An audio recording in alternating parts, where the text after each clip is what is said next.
Dear viewers, नमस्कार, सलाम, सत श्री अकाल, गुड मॉर्निंग। दोस्तों, आज फिर हम पद्म भूषण मौलाना अब्दुल करीम पारेख के बेटे माजिद पारेख साहब से बात करेंगे। सर, पवित्र ग्रंथों में डेफिनेशन ऑफ रिलीजन यानी धर्म की परिभाषा क्या मिलती है? बहुत अच्छा सवाल है ये। देखिए मैडम, आज दुनिया हमारी जेब में हम लिए घूम रहे हैं। इसमें हम देख सकते हैं कि जिन जिन देशों ने मजहबी जुनून को छोड़ा वो तरक्की कर गए हैं। हमारे देश में दो चीजें बहुत ज्यादा पाई जाती हैं, एक है ओवरडोज ऑफ पॉलिटिक्स और दूसरी ओवरडोज ऑफ रिलीजन। और इतिहास हमारा भरा पड़ा है कि जब जब सड़कें खून से लाल हुई, मजहब और सियासत की वजह से हुई।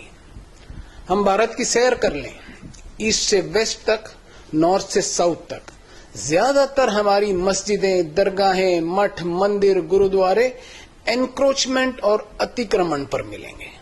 इस पर हम सोचें कि हम पब्लिक प्रॉपर्टी का धर्म के नाम पर अतिक्रमण करें सिर्फ इसलिए कि हमें ईश्वर की इबादत, प्रार्थना और वर्शिपिंग करनी है, तो मैं समझता हूं कि हम एक तरफ पब्लिक प्रॉपर्टी का अतिक्रमण कर रहे हैं और दूसरी तरफ भगवान की इबादत, पूजा, वर्शिपिंग की उसे रिश्वत पहुंचा रहे हैं।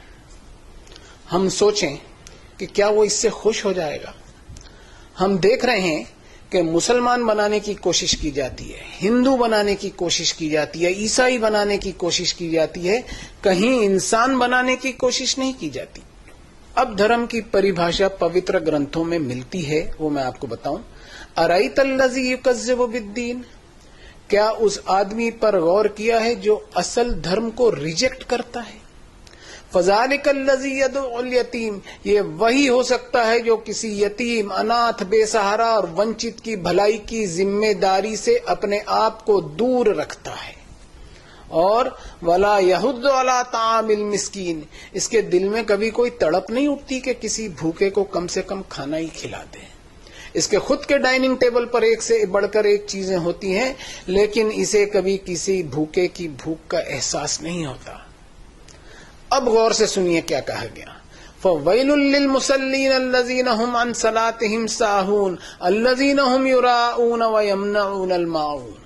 सो बर्बादी है ऐसे नमाज पढ़ने वालों की, ऐसे इबादत करने वालों की, ऐसे पूजा अर्चना, उपासना और वर्शिपिंग करने वालों की जो इबादतें तो बहुत करते हैं, लेकिन उनकी इबादतों में केवल दिखावा होता है।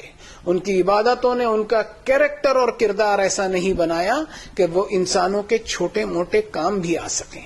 बस सड़कों पर दिखावे और शोर शराबे से भरपूर होती हैं उनकी इबादतें, और इंसानी हमदर्दी से कोसों दूर रहती हैं। देखिए मैडम, संसार के मालिक ने हर इंसान को अनगिनत वरदान और बेशुमार नेमतें दी हैं। इन वरदानों को इंसान इनाम न समझ ले, बल्कि ऊपर वाले का एक कर्ज समझे, एक परीक्षा समझे। और इस कर्ज को उतारने के लिए उस मालिक ने अपने ग्रंथों में बताया कि क़ूलू लिन्नास हुस्नन व अक़ीमुस्सलाह, यानी इंसानों से अच्छा बर्ताव कर, फिर मेरी इबादत कर। लोगों को उनके अधिकार देता चला, ये सोचते हुए कि जो कुछ तेरे पास है उसमें से तुझे इंसानों के लिए कंट्रीब्यूट करना है, और इस कंट्रीब्यूशन में तुझे कभी किसी पर कोई एहसान नहीं जतलाना है, बल्कि ये समझते हुए कंट्रीब्यूट करना है कि लोगों का तुझ पर अधिकार निकलता है जिसे तुझको अदा करना ही करना है, इसलिए कि जो चीज तू हासिल किए हुए है वो तेरी खुद की प्रॉपर्टी नहीं, बल्कि उसका असल मालिक मैं हूं।